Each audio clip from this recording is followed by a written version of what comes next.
윤석열 국민의힘 대선 후보가 최근 기호 2번이 적힌 어깨띠를 두르고 선거운동에 나서면서 일각에선 선거법을 위반한 게 아니냐는 지적이 일고 있습니다.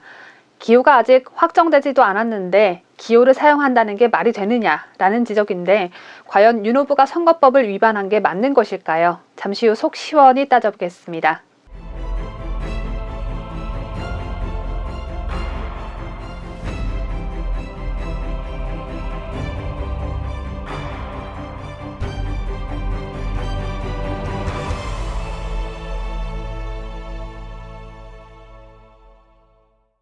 윤석열 국민의힘 대선 후보는 지난 14일 부산 지하철 서면역에서 국민의힘 기호 2번 윤석열이라고 적힌 어깨띠를 두르고 시민들에게 퇴근길 인사를 했습니다. 뒤이어 지난 17일엔 서울 지하철 을지로 입구역에서 비슷한 어깨띠를 두르고 시민들에게 인사를 건넸습니다. 다시 한번 강조해 말씀드리지만 윤석열 후보는 국회의원이 다수 있는 제1야당 국민의힘 소속 후보입니다.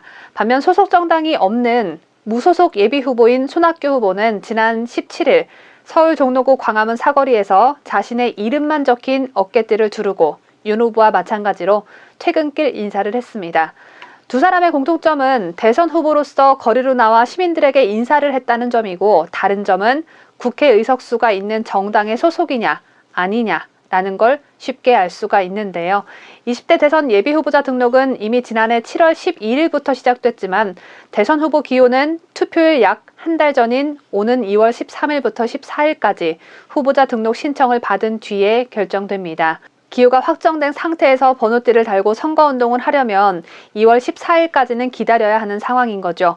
그렇다면 이렇게 대선 후보 기호가 아직 확정되지 않은 상태에서 기호를 드러내고 선거운동을 하는 것은 문제가 없을까요? 중앙선거관리위원회는 지난해 12월 17일 발행한 2022년 양대선거 정치관계법 사례 예시집에서 예비후보자는 기호가 결정되기 전이라도 자신의 기호를 알 수 있는 때에는 그 기호를 게재한 어깨띠를 착용하고 선거운동을 할 수 있다고 밝혔습니다. 실제 공직선거법 제60조의 3, 제1항 제5호에 선거운동을 위하여 어깨띠 또는 예비후보자임을 나타내는 표지물을 착용하는 행위를 허용하고 있고 중앙선관위 규칙 제26조의 2, 제10항에는 어깨띠 표지물에는 법 제150조에 따른 기호가 결정되기 전이라도 기호를 알 수 있는 때에는 그 기호를 게재할 수 있다라고 규정했습니다.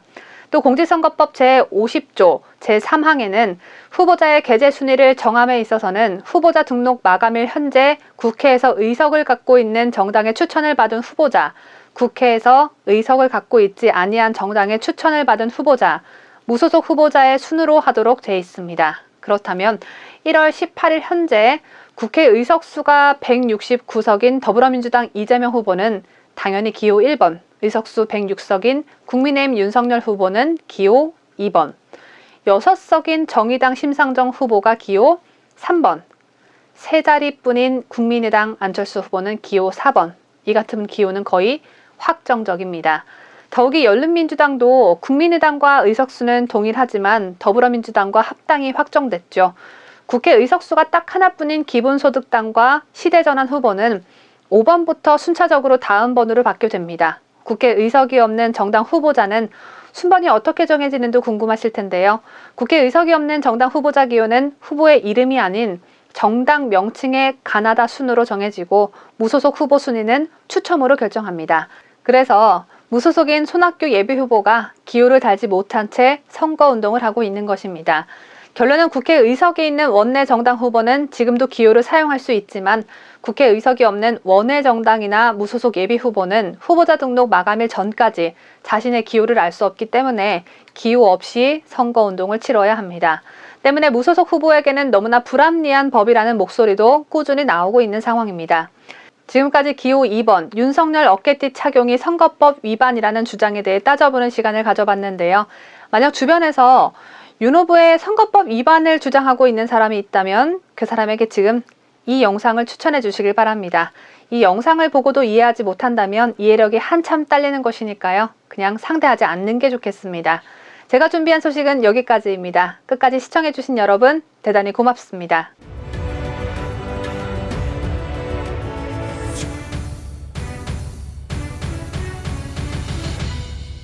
함께해요. 뉴스 데일리 베스트. 뉴스데일리 베스트는 구독자 여러분의 소중한 구독료를 운영합니다. 여러분의 자발적 구독료 참여를 기다립니다.